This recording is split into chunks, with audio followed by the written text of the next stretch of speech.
a service of CNC Worldwide. CNC podcasts are a service of CNC News. A fight between teenagers in downtown Rochester this week has the police department and the city school district at odds. Police Chief Michael Simonelli blames the school district's transportation policy for the fight. He says the district's use of RTS transit buses brings large numbers of kids to the new downtown transit center at the same time, allowing a few troublemakers to start fights.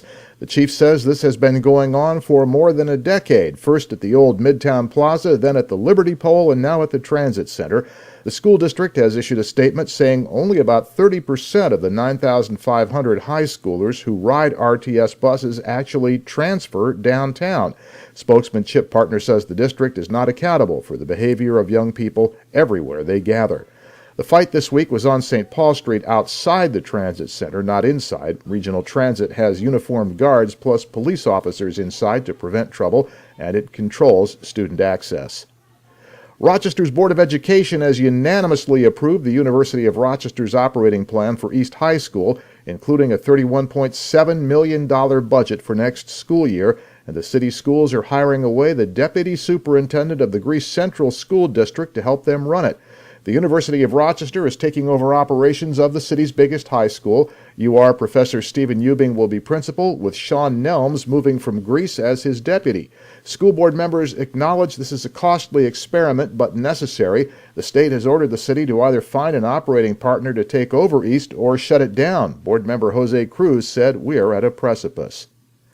J.P. Morgan Chase has announced the Banking and Financial Corporation is cutting about 350 jobs in downtown Rochester and moving out of its offices in the Chase Tower. Chase says fewer people are refinancing or need to work with the bank to catch up on their mortgage payments as the economy improves, so ironically the department is downsizing. The company says it will complete the layoffs by fall and be out of its downtown offices by the end of the year. United States Senators Kirsten Gillibrand and Chuck Schumer say the Defense Department has named a University of Rochester-led proposal as a finalist for a major federally backed research institute. The Obama administration wants to launch an integrated photonics institute, creating high-tech devices based on the latest developments in optics and imaging science. It would be a $220 million center, half of that money coming from Washington and the other half from private and other sources.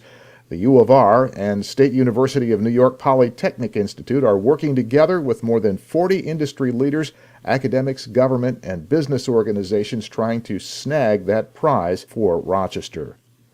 State lawmakers had a lot of questions today for Robert Megna, making his public debut as acting executive director of the Thruway Authority.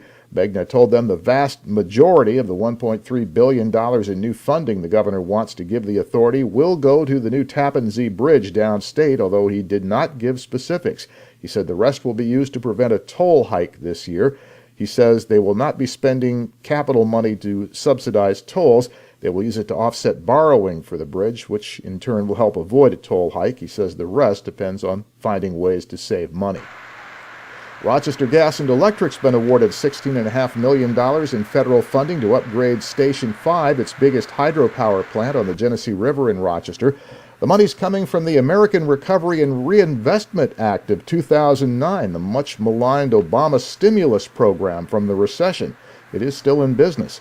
RG&E says it's put more than $111 million already into Station 5 over the past few years, boosting its output of clean energy. It typically generates about 219 million kilowatt hours a year. That's enough for 31,000 homes. Your next CNC podcast is whenever you click on one of these pages and catch one. We post updates as necessary. I'm Bud Lowell, CNC News.